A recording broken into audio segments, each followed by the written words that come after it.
peu pour faire la vidéo sur les liens d'âme. Alors une vidéo qui va mêler mon opinion, ma croyance personnelle. Je rappelle que ma croyance personnelle n'est pas la vérité absolue, c'est ma réalité à moi. Plusieurs personnes vibrent la même chose que moi, donc ça veut dire qu'en fait vont se retrouver dans ce que je vais dire, mais ma réalité n'est pas la vérité absolue et personne n'a la vérité absolue. En fait, on a chacun la nôtre, simplement. Donc, écoutez, je me suis mis bien. Je me suis fait un petit thé tranquille pour vous parler de tout ça parce qu'au final, en fait, j'ai envie de créer une ambiance un petit peu chaleureuse comme si on se retrouvait à la maison autour d'un thé ou un café. En l'occurrence, c'est un thé qui est bon. Donc du coup, on va commencer tranquillement et doucement avec les liens karmiques. Alors, qu'est-ce qu'un lien karmique? Un lien karmique, c'est tout simplement, comme son nom l'indique, un lien lié au karma. Donc en fait, vous pouvez être lié avec une personne par rapport à une expérience que vous avez vécue dans une vie antérieure, par rapport à une situation parfois sentimentale ou autre, hein, mais c'est vrai que ça se retrouve surtout au point de vue sentimental. On le repère souvent comme ça, nous, dans notre incarnation. Et ce qui se passe, en fait, c'est que vous reconnaissez la personne. Voilà, vous croisez cette personne dans la rue, vous la reconnaissez instinctivement. Je veux dire, c'est quelque chose que vous ne pouvez pas nier. Souvent, du coup, ça dérive vers une relation sentimentale où on va explorer en fait la même blessure qui a été causée dans le passé, dans ses vies antérieures, d'accord? Donc en fait, lorsqu'on vit cette relation avec cette personne, on réveille des mémoires karmiques. Donc votre âme à garder en mémoire en fait cet aspect-là qui a été révélé. Donc ça peut être une blessure, donc d'abandon, de perte, de rejet, de manque, etc. etc. Donc en fait, on va certainement revivre dans la relation cette blessure, on va la réveiller. Ok? Donc, on a souvent des notions du coup de relations toxiques, hein, liées à ces liens karmiques. C'est-à-dire qu'à partir du moment où en fait on la vit, c'est magnifique, c'est beau, c'est pur. Et en fait, c'est normal parce qu'on doit réveiller cette blessure et faire en sorte que vous la réglez. Donc, tout simplement, quand vous rencontrez quelqu'un que c'est magnifique, c'est beau, c'est pur, et puis d'un coup, paf, ça coupe.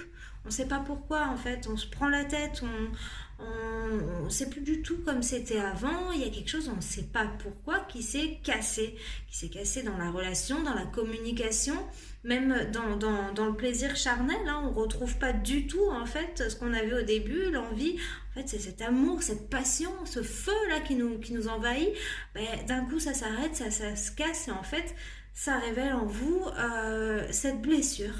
Alors des fois il y en a plusieurs en même temps. Donc c'est vrai que c'est très dur à gérer, hein. Des fois on est dans une addiction au niveau de cette relation qu'on n'a plus, ou alors simplement il y en a un qui est toujours passionné et l'autre qui s'en va. Donc en fait ce qu'il y a, c'est que l'autre va ressentir le manque, le rejet, l'abandon, parce qu'il y a la fuite de la personne. On a beaucoup de personnes du coup qui vont s'accrocher, qui vont se maintenir comme ça dans l'attente du retour de l'autre.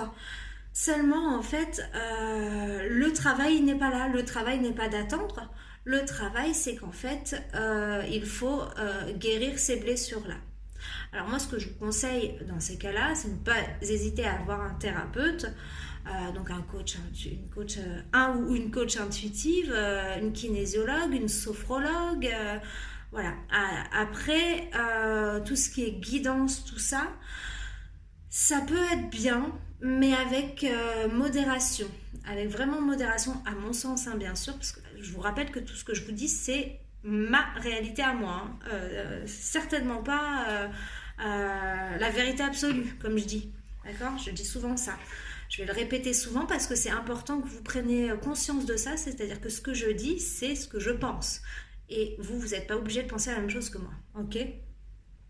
Donc, consulter quelqu'un. Je ne vous parle pas d'aller voir un psy ou un truc comme ça, parce qu'il s'agit de mémoire karmique, donc de blessures de votre âme. Donc forcément, si vous allez voir votre généraliste, il va vous prescrire du Doliprane et peut-être un petit stage en psychiatrie. Mais bon, on va éviter le passage psychiatrie, parce que c'est vrai que sincèrement, quand on ne prend pas ça en main, on peut aller très vite vers des dépressions, vers des grosses angoisses, un gros manque. Il s'agit réellement aussi d'une addiction à la personne, hein, à ce qu'elle nous envoie, hein, parce qu'on doit plonger dans cette blessure, donc on doit en ressentir tous les mal-être en fait, le manque, le rejet, la perte, l'abandon, tout ça. Je veux dire, à un moment donné, on est en plein dedans, d'accord? Il faut qu'on arrive à conscientiser que justement, on doit dépasser ça. On doit justement guérir de ça pour pouvoir évoluer spirituellement et personnellement. Comme je dis souvent dans mes tirages, vous avez pu le constater, il y a toujours un chaos avant le cadeau. Parce qu'en fait, le chaos, c'est le cadeau. Il faut savoir conscientiser et intégrer ce chaos, donc rentrer au plus profond de soi pour pouvoir découvrir qu'en fait, il s'agissait d'un cadeau parce qu'on est une meilleure version de soi-même juste après. D'accord ? Donc ça, c'était pour le lien karmique. Donc c'est une mémoire que vous gardez dans votre âme qui ressurgira au moment où vous rencontrerez cette âme qui a décidé de faire ce marché avec vous avant votre incarnation. Donc il aura fait sa part de marché, d'accord, en ayant une histoire avec vous, en répétant peut-être une situation et en mettant le doigt sur certaines blessures qui doivent être soignées pour votre évolution propre. D'accord ? Ensuite, on a les âmes sœurs. Alors, qu'est-ce qu'une âme sœur ? On entend souvent les âmes sœurs, on se reconnaît, c'est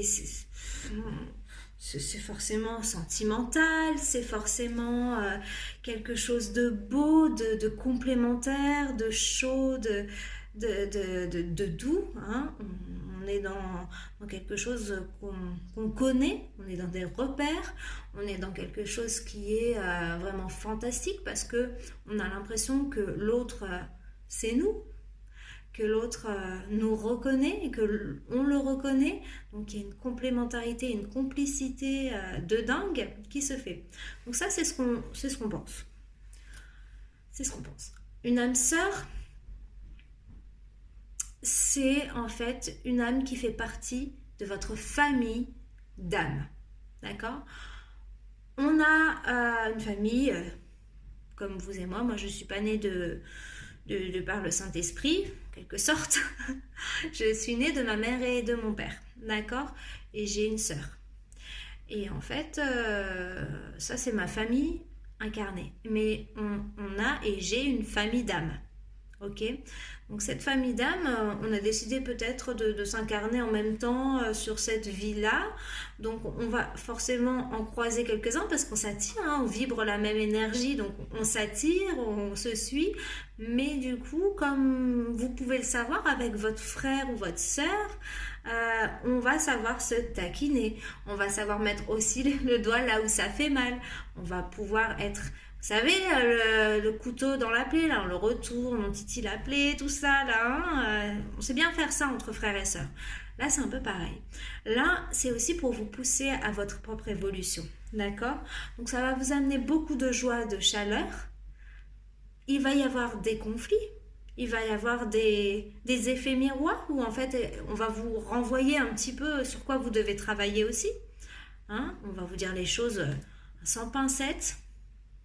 On va faire en sorte que vous conscientisez directement de quoi il s'agit, hein, parce qu'on sait très bien, on vous connaît, donc on sait très bien comment vous prendre. Mais tout ça se passe instinctivement, c'est-à-dire que la personne en face de vous, elle n'est même pas consciente, parfois, qu'elle fait ça. Et en fait, vous n'allez pas forcément couper avec cette personne-là, sauf si le plan... était que vous deviez couper après pour vivre d'autres choses, hein. Mais moi personnellement, pour ma part, j'ai pas coupé avec certaines personne de ma famille d'âme, simplement parce que c'est ma famille d'âme et que en fait on évolue ensemble, on vit ensemble, on évolue chacun de notre côté, mais tout en étant l'un à côté de l'autre, comme ça, sans se juger, sans, sans, sans se comparer, mais toujours dans la bienveillance, en étant contente pour l'un et pour l'autre que ça avance et que ça avance dans le bon sens, en étant là quand ça va pas, quand on est dans le creux de la vague, au plus bas, on est là, voilà, c'est vraiment comme votre famille incarnée, mais en fait c'est votre famille d'âme et au fait au fil du temps, vous le savez peut-être pas, hein, ça peut être des super amis d'enfance qui sont toujours là, mais au final, vous le sentez avec le temps, vous le savez avec le temps que c'est pas un lien karmique parce que la personne est toujours là, en fait. Malgré tout, elle est toujours là. Ok? Donc ça, il y a de fortes chances que cette personne fasse partie de votre famille d'âme et que ce soit peut-être une âme sœur. Il est probable aussi que votre âme sœur soit votre compagnon, hein. C'est tout à fait probable. On n'exclut pas ça du tout, hein. C'est possible qu'avant votre incarnation, vous ayez décidé de finir ensemble pour cette vie-là. Peut-être que dans une vie avant, c'était votre fils ou votre grand-mère.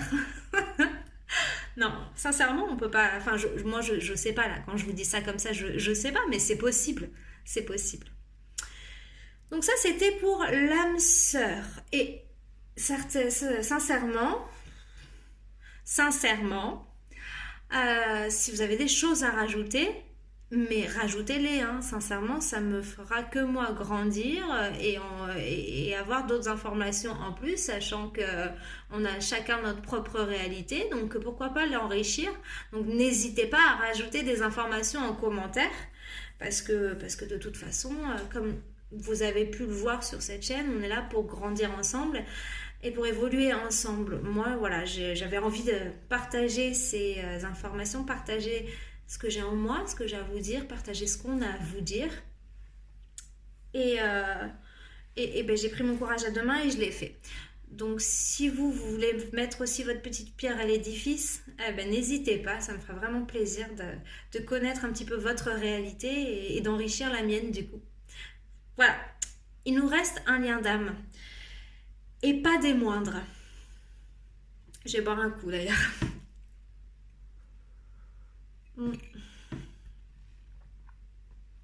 Ouais, il nous reste un lien d'âme.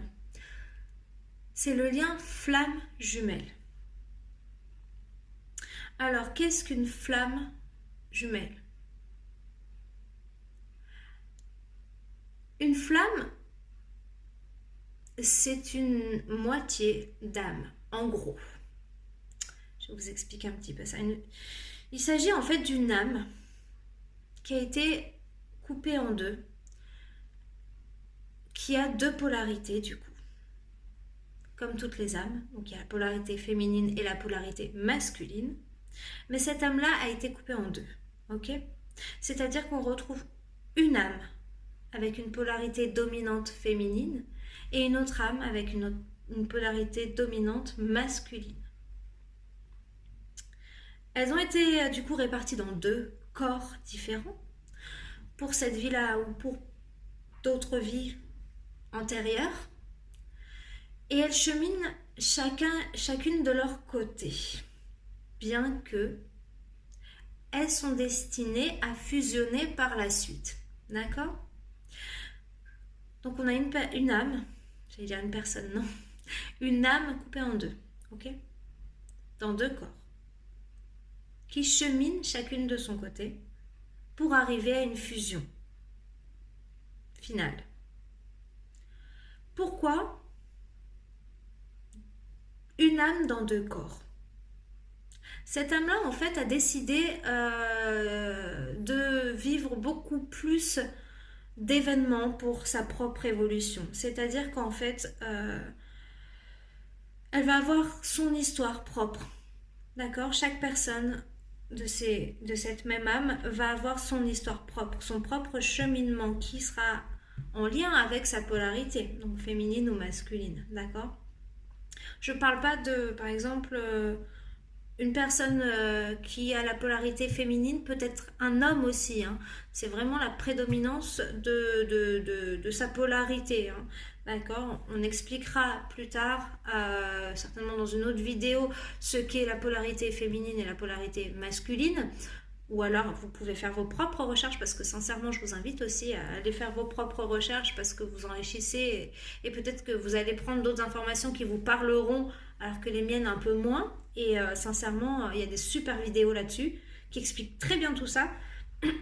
Moi, je vais en rester déjà sur le fait de vous expliquer ce que c'est les flammes jumelles. Donc, flammes jumelles, deux âmes féminines, masculines, deux personnes. Ok? Donc elles vont avoir beaucoup d'expérience du coup au final parce que cette âme-là a vécu deux vies en parallèle, on va dire, d'accord. Bien sûr, ces deux moitiés d'âme sont reliées par un lien, le fameux lien d'âme, le lien de flamme jumelle, ok. À ce moment-là, elles ne se connaissent pas, elles ne savent pas qu'elles sont reliées l'une à l'autre, d'accord. Quand on arrive comme ça sur Terre, on a des petits indices pour certains, mais bien sûr, on n'a aucune conscience de ce lien, d'accord. On va avancer dans la vie en ayant des coups assez durs et des petites choses qui diffèrent par rapport aux autres personnes qui sont plus ou moins entière, hein, parce que on devient vraiment entier et on a son plein pouvoir lorsqu'on a guéri toutes nos blessures. Donc chacun a ses blessures, qu'on soit flamme jumelle ou autre, chacun a ses blessures.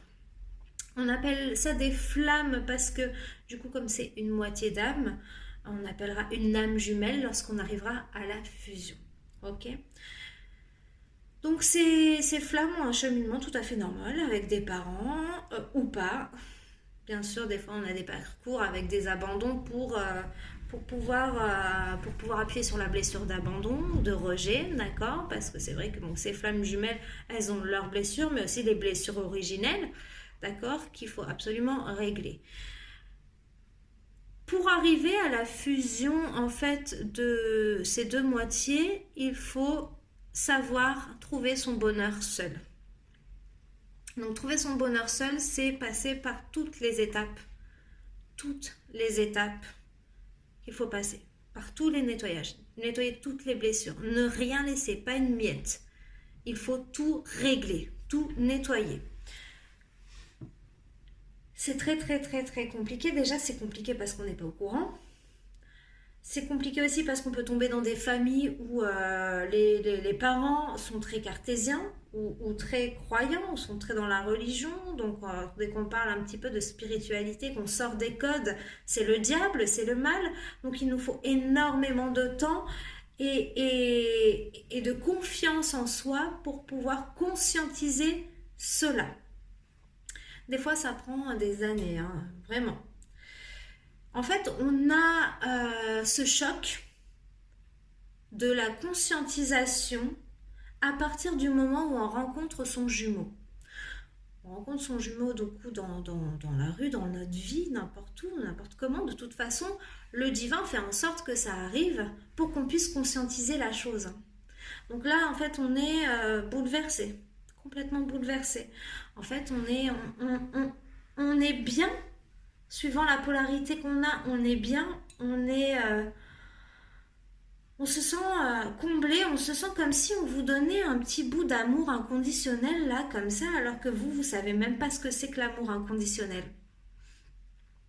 En fait, vous avez le goût d'une histoire en fait surréaliste, d'un sentiment vous connaissez la personne comme le lien karmique, comme le lien d'âme sœur, vous avez tout ça, mais puissance 1000, parce qu'en fait, il s'agit de vous, d'une partie de vous, d'accord. Et sauf qu'en fait, cette personne, à un moment donné, ça va super bien se passer, sauf que cette personne, à un moment donné, elle va vous renvoyer vos blessures. Ça va être votre miroir. En fait, vous allez vous regarder et elle va vous renvoyer des choses qui vont pas vous plaire, en fait, parce qu'en fait, le fait de rencontrer son âme jumelle fait se révéler le cheminement de la flamme. C'est-à-dire que, ok, Tu veux qu'on soit ensemble? Vous voulez être réunis? Vous devez cheminer, vous devez régler toutes vos blessures, nettoyer tout ce qu'il y a en vous pour pouvoir arriver à cette fusion. Sauf que c'est pas si simple. Il y a une polarité, souvent la polarité masculine, qui est consciente inconsciemment du lien. Donc c'est-à-dire que en fait son âme sait très bien qu'il y a un lien, sait très bien pourquoi elle a été séparée en deux, et sait très bien ce qui va se passer au niveau de la fusion. Ok? Et souvent, cette partie-là va avoir du coup cette peur d'engagement. Donc tout va bien, mais on va avoir envie de se barrer parce qu'il y a la peur de l'engagement, il y a la peur du rejet, il y a des choses beaucoup trop intenses qui se passent et ça fait flipper. Et puis du coup, à un moment donné, c'est en mode bug. Il n'y a plus personne. Il est en bug. Le masculin, il sait pas quoi, il sait plus. Alors qu'est-ce qu'il fait? Il s'en va. Du coup, la féminine, qui peut être un homme, je rappelle, mais on va dire ça pour qu'on se comprenne un peu. Donc la féminine, elle va pas comprendre. Elle va vivre l'abandon, le rejet aussi. Et il va y avoir du coup cette séparation qui est obligatoire au niveau du parcours des flammes jumelles. Cette séparation et cette non-communication est obligatoire, ok? Ce qu'il va falloir faire, c'est lâcher prise pour pouvoir continuer sa vie. Forcément, on va répéter des schémas, parce qu'on a besoin de se rassurer, parce qu'on a été abandonné, rejeté. Donc, on va aller dans ce qui nous fait du bien, ce qui nous rassure, nos anciens schémas. Et en fait, les schémas qui sont donnés par l'ego qui, je vous rappelle, est là pour vous protéger, vous mettre des œillères et pas voir ce qui vous fait peur, ok? Contourner ce qui vous fait peur. Du coup, on va répéter les mêmes schémas, on va répéter jusqu'à ce qu'on comprenne qu'en fait, depuis qu'on a rencontré cette personne, elle est toujours là. Vous avez des ressentis, vous avez un éveil spirituel qui est pas du tout comme ce que vous avez avant. Vous avez des messages, vous avez des synchronicités, vous avez des textes, vous avez tout qui vous ramène à lui. Tout qui vous ramène à lui. Trop de choses pour que ce soit ignoré, pour qu'on puisse l'ignorer simplement. Et à un moment donné, vous arrivez à vous dire que vous voulez plus en fait reproduire ces schémas, sans forcément penser à lui, mais vous avez plus envie de vous faire ce mal, vous avez plus envie de laisser derrière vous vos casseroles, vous avez envie de nettoyer vos casseroles, d'affronter ça, et de vous dire je veux plus tout ça, je veux plus ces relations qui finissent toujours mal, je veux plus qu'on me touche, je veux plus me sentir salie. Je veux plus salir les autres non plus, je veux plus être malhonnête avec eux et malhonnête avec moi. Je veux plus tout ça. Et petit à petit, en fait, vous guérissez vos blessures. Vous cheminez comme ça, seul. Jusqu'au moment où vous arrivez à être bien seul. À vous apporter ce que les autres n'ont jamais pu vous apporter. À vous apporter votre complétude intérieure. Vous serez bien, vous ne serez pas seul, vous serez avec vous. Vous serez avec vous-même. Et le but des flammes, en fait, c'est d'être des rocs. C'est de passer ces épreuves longues, très longues, interminables, de solitude, de mal-être, de dépression, d'enfermement, d'incompréhension. Autour de vous, on ne vous comprend pas forcément. Vous avez l'amour de vos proches, vous avez tout ça, mais vous avez ce manque profond que vous n'êtes pas complète. Et en fait, il faut simplement équilibrer ça. Et ça se fait avec le temps. En fait, il faut s'équilibrer à l'intérieur pour trouver juste l'équilibre d'être avec son soi profond, avec ses guides, avec l'univers, comprendre comment il fonctionne, comment vous fonctionnez, comment ça se passe. À un moment donné, quand vous arrivez à un éveil, quel qu'il soit, même si vous êtes au début de votre éveil, vous avez des informations petit à petit qui vous permettent de cheminer et au final, avec le temps, de comprendre où vous en êtes et ce que vous êtes. Ok ? Une fois que vous avez votre bonheur entier, et que votre autre a reconnu aussi ce lien d'âme, vous arrivez à la fusion. Cette fusion, en fait, je vous disais que le masculin, il était conscient inconsciemment qu'il y avait du coup cette fusion-là. Disons que cette fusion, en fait, c'est parce que déjà une personne, une flamme, est comme une autre âme, elle vibre quelque chose, elle vibre du bien-être, on vibre tous quelque chose de bienveillant à la base. Il suffit d'en être conscient pour pouvoir l'activer, ok? Donc,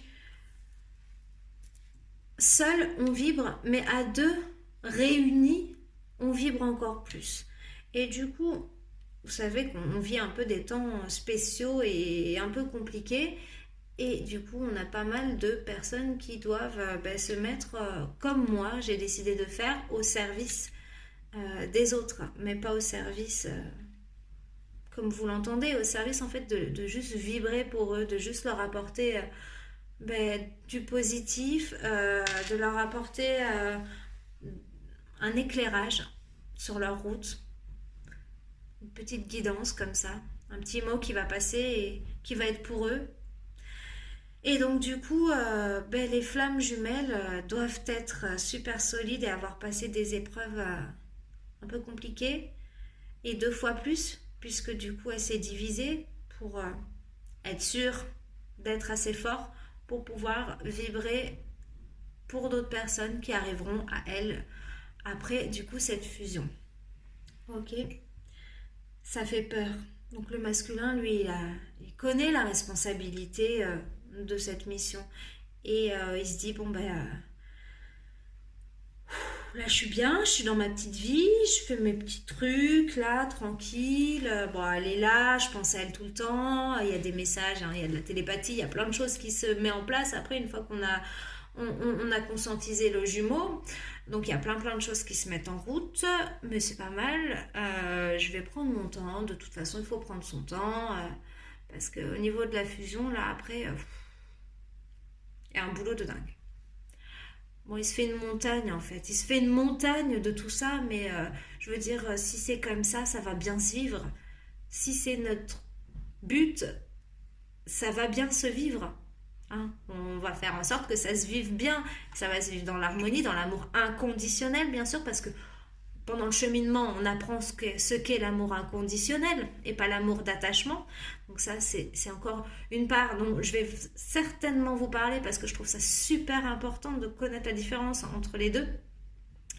Donc du coup, le masculin qui n'a pas fini de cheminer, il comprend pas forcément que c'est un amour inconditionnel et que ça va bien se passer. Donc voilà, ça c'est pour le lien de flamme jumelle. Pardon, j'ai bugué. Je pensais juste que j'avais oublié de vous dire qu'en fait on appelle une flamme jumelle la personne qui est en cheminement et les âmes jumelles une fois que la fusion est faite en fait. Donc quand l'âme est en cheminement, c'est une flamme, et quand l'âme a fusionné, donc ces deux personnes ont fusionné, c'est une âme jumelle. Voilà, tout simplement. Une âme sœur, là, une âme jumelle, ok? Donc voilà, donc ça c'est vraiment les 3 liens dont je peux vous parler, moi. Le reste, je ne peux pas vous en parler, parce que je ne sais pas. Parce que pour moi, non. Il y a plein de trucs qui existent, mais moi, au niveau de ma guidance personnelle, ça n'a pas lieu. Voilà, j'ai le karmique, le âme sœur et le flamme jumelle. Bien que le flamme jumelle soit assez récent et ça vibre beaucoup. Donc, si vous avez des petites choses à rajouter, hein, des petites informations, des choses que vous pensez ou vous croyez, n'hésitez pas à enrichir cette vidéo en me mettant des commentaires. Et surtout n'hésitez pas, voilà, même pour les tirages, il ne faut pas hésiter, il n'y a pas de jugement, vous pouvez même prendre un pseudo au niveau de vos commentaires pour pas qu'on puisse vous reconnaître, hein. Si vous voulez rester dans l'anonymat, il n'y a pas de souci. Pour les guidances personnelles, écoutez, je l'ai fait quand vous voulez. Il suffit juste de m'envoyer un petit mail sur l'adresse mail que vous avez en bas de la vidéo. Donc je vous ai dit, je voulais organiser un petit jeu concours en parlant de tous ces commentaires. Donc là, je crois qu'on est à 12 abonnés. Et merci, merci beaucoup. Donc à 12 abonnés et j'avais décidé qu'à 15 abonnés, je ferai un tirage au sort pour une guidance gratuite et personnalisée. Donc ça peut se passer au téléphone, en vrai, en direct, hein, enfin en présence, euh, ou en vidéo. Je peux vous enregistrer une vidéo comme je fais là. En fait, c'est vous qui choisirez, comme vous voulez. Ok? Donc, je tirerai au sort les commentaires quand je serai à 15 abonnés. C'est-à-dire qu'en fait, je vous le dirai au début de la vidéo, que ce soit un tirage ou autre. Je tirerai au sort et puis je vous nommerai pendant la vidéo pour vous dire que voilà, il n'y aura plus qu'à m'envoyer un petit mail avec vos coordonnées pour que je puisse vous appeler et qu'on voit ensemble comment on s'organise. Donc ce sera complètement gratuit, c'est un tirage au sort. Voilà, je ferai défiler les commentaires comme ça et pouf, hein, je tomberai dessus et ça tombera sur l'un d'entre vous. Mais pour ça, du coup, il faut pas hésiter à me laisser un commentaire. Le jour où je vous dis on a 15 abonnés, on démarre le jeu. Je le répéterai, je le rappellerai de toute façon. Ok? Écoutez, ça fait déjà un petit moment que je vous tiens la jambe, donc je vais vous laisser tranquille, je vais vous laisser apprécier votre petit moment à vous, et puis prenez soin de vous. C'est toujours important ça. À bientôt!